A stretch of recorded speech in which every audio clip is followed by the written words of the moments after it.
Good morning to all our Sports Today family members. We are now gearing up for the India versus England, the 5-match T20I series that is going to begin from today at the Eden Gardens in Kolkata. And very happy to report that the weather in Kolkata is going to be absolutely fine.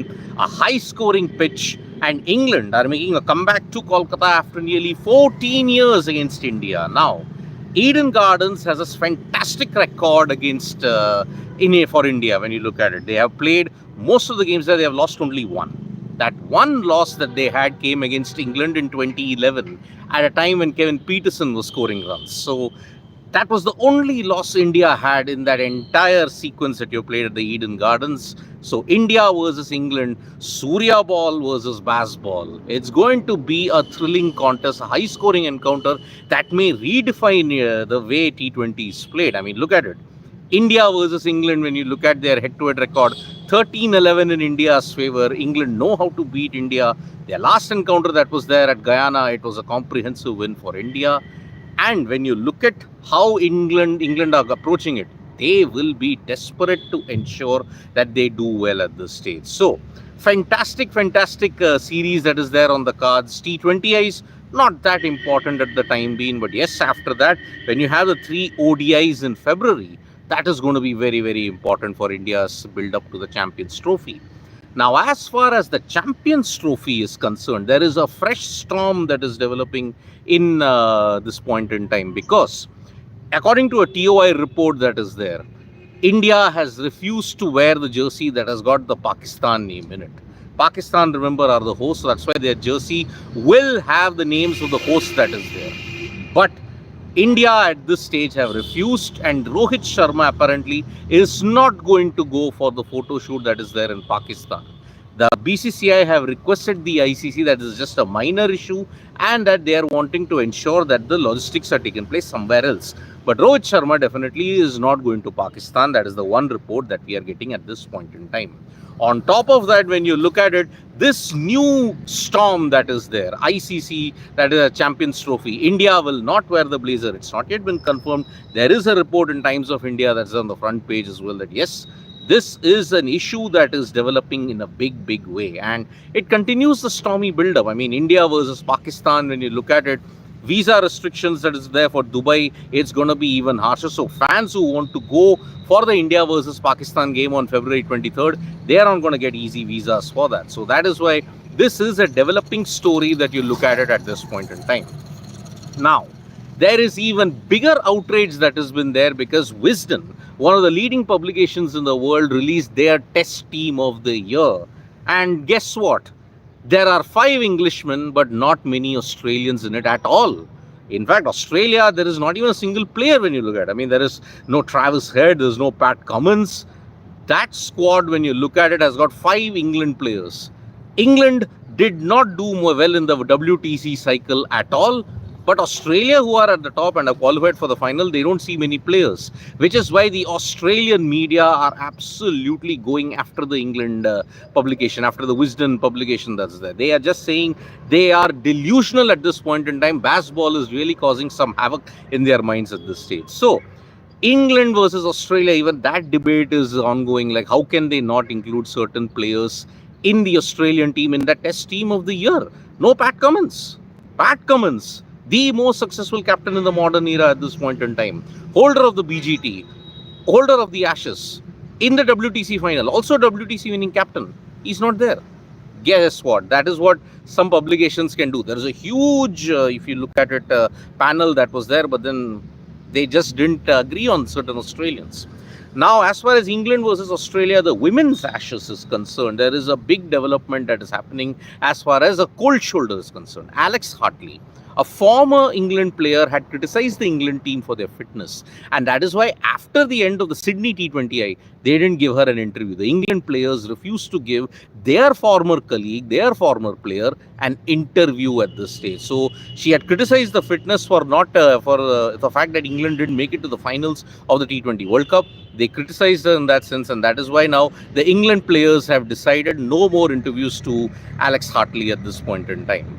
Now, as far as other cricketing news is concerned, in the Under-19 Women's World Cup, you are going to see India take on Sri Lanka. And remember, they are really, really great at this stage. They are just ensuring India that they are dominating in a very next level altogether. A haul of 5 for 5, 20 dot balls from one of the Indian players, including a hat-trick. Fantastic, fantastic achievement indeed that was there. So, it is a really big development when you look at cricket at this stage. India versus England, it's going to start from today. There is also good news for the Australian team. Steve Smith, who had suffered elbow injury, has been cleared. His fitness is now no longer in question, and that is why Steve Smith is fit for the 2 test matches that Australia are going to play against Sri Lanka in Galle. Remember, this series is more or less immaterial at this point in time because Australia and South Africa are going to play. Yes, there is a freakish mathematical situation that yes, if Australia dogged 20 points, then and only then India will make it. Otherwise, it's impossible that will happen. So that is the situation when you look at cricket at this stage. As far as other sports is concerned, Novak Djokovic versus Carlos Alcaraz. What an encounter that was. And Novak Djokovic managed to win in a thrilling 4-setter encounter. And you are all set for a Djokovic versus Sinner final if everything falls into play. But there have been accusations that Djokovic kind of faked his injury after the second set. Alcaraz also mentioned that I didn't see anything wrong in the third and the fourth set. John McEnroe on air has been stating that yes, Djokovic was probably faking an injury and probably it's going to ruffle a lot more feathers. Remember, Djokovic already had an altercation with one of the Channel 9 broadcasters that is there, and that is why it's not going to be easy at all. So Djokovic continues to create controversy off the court, but this time maybe it's no fault of his. But as you know, Djokovic, a flawed legacy, putting on a show. Praggnanandhaa is currently on top. Gukesh is in that mid-scramble or the top 5 at this point in time. But Arjun Erigaisi is having a horrible time. 3 games, only 1 draw, and he's lost all the others. Arjun Erigaisi certainly has not gotten this 2025 off to a great start. And that's why it's going to be very, very important to see how this pans out. Now, as far as the Chess World Cup is concerned, India is going to host the Chess World Cup. And it's a big, big event because after 23 years, the Chess World Cup is coming. This is the first time it will be held in the new format in India. 23 years later, I'll do a special video on what has happened in this. In the chess world, when you look at it, there are more problems because Magnus Carlsen's freestyle enterprise and FIDE are in a big collision course now over the validity of it, and that is why you're going to see a lot more things. You'll see a lot of chess videos today, so stay tuned to Sportsway. Priyanshu, thank you so much. Yes, it's good to be back. Oh, it's sunny there, waiting for the sun to appear here. Good morning, Sid. Shashidharan Saliana saying nice to see you back. Thank you, Shashidharan. It's good to be back. And what's the average score to be today likely? Sushant saying, will Dew play a role? Well, actually, at this point in time, in the night time, Dew will play a role. And the average score, when you look at it, somewhere about 170, 180. That should be ideal when you look at Kolkata. Kolkata has been very high scoring in that sense. So that is why this is a huge situation we are looking at. So India versus England, 7 o'clock is the start. 6:30 p.m. We will all be there live in the Sports Today studio to bring you all the latest updates. The toss is at 6:30. 7 p.m. is the match. And then you will see it's going to be a very important thing.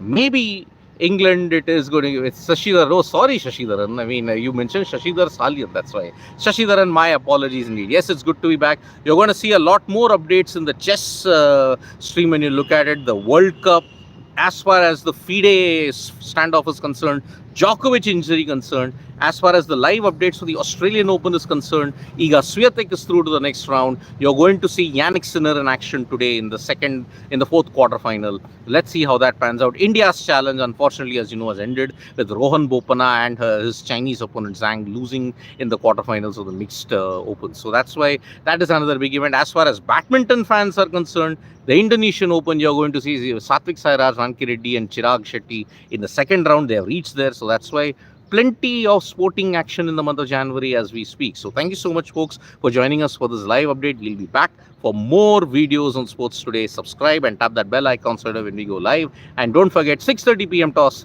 India versus England. Bye-bye.